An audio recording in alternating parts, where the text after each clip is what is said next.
All right, everybody, welcome back to the #1 television program in the history of the entire universe. I am Brian Lee Durfee, author of The Forgetting Moon, The Blackest Heart, and The Lonesome Crown, all three books published by Simon & Schuster's Saga Press.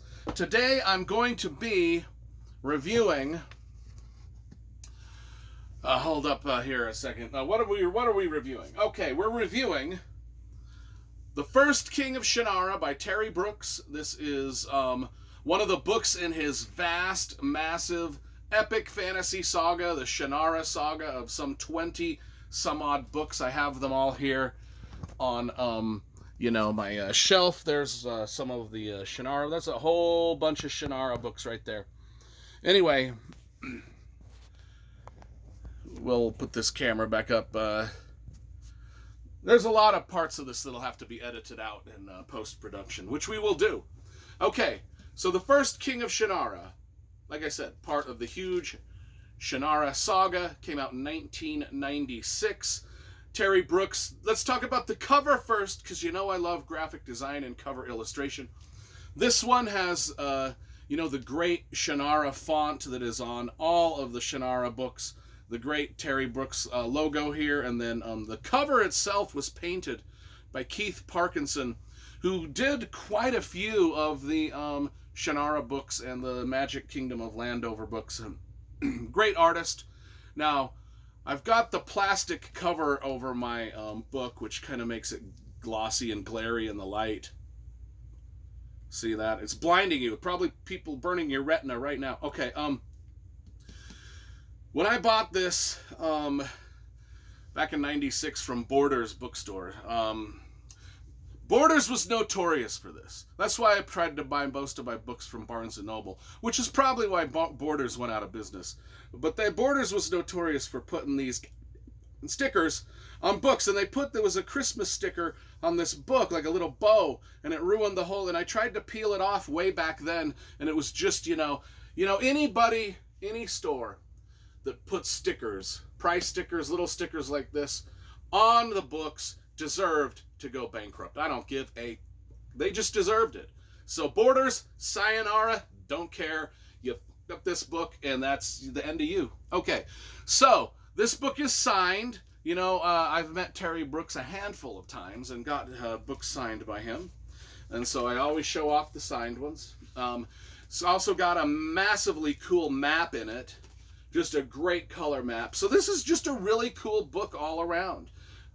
So let's talk about this book here. I remember when I first read The Sword of Shannara, which was the book, and if you followed my channel for any length of time, you know The Sword of Shannara was the first book I ever read that I bought of my own volition, that I read for my own enjoyment, that got me stoked about reading, and actually got me inspired to write books of my own. Sword of Shannara, I hold a huge amount of fondness in my heart for the Shannara series. Probably already mentioned that 5 times already. But in the Sword of Shannara, there is a scene where Alanon is explaining to Shay and Flick the history of the Sword of Shannara, the Warlock Lord, Eventine Elezadil, Juril Shannara, the forging of the Sword of Shannara. And that comes pretty early on, that little explanation comes pretty early on in the Sword of Shannara novel. So I was always wondering if Terry Brooks would write that story, sort of like, The Lord of the Rings. The characters talk a lot about what happened in the past, and then we got the Silmarillion. Would we get like that for the forging of the Sword of Shannara? This book was my answer to that question. Yes, we do get that story. We do get the story of the forming of the Warlock Lord and the Skull Bearers and the Sword of Shannara and the Elfstones of Shannara and all that stuff. We get it in this book, and it was an eagerly awaited book for me. I mean, I was stoked when this came out and I found out that it was going to be about the story that I had been anticipating. So, we open with, in this book specifically, we open with the meeting of Kinson Ravenlock, he's a borderman, and the Druid Bremen, and they are meeting north of the Castle Paranor.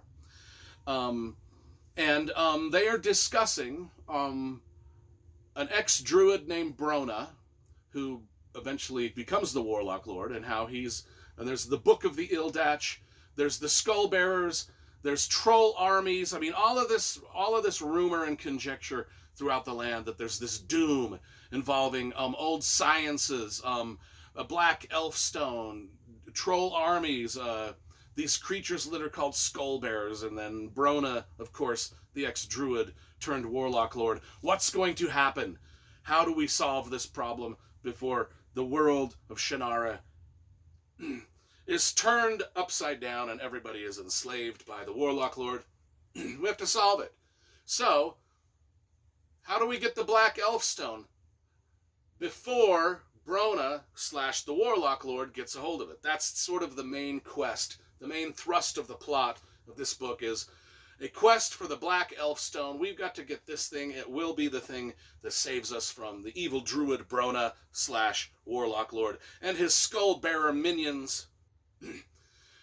And we get a company of adventurers, kind of like a Fellowship of the Ring. I'll just mention a few of them. Of course, there's Juril Shannara, our main character, and then there's Tay, the elf. We've got several elven trackers / elven hunters, Rhett Kai and Rhett and Kip, and Priya Starl. And every time I read Priya's name, I was like, because I work at the prison.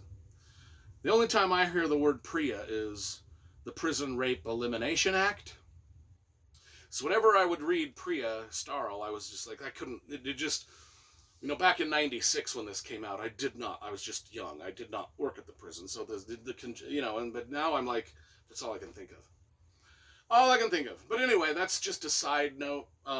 Then we had Vree, Eridan, the Mystic, and a whole host of other little characters that are, and I won't spoil it. Well, maybe I will spoil it.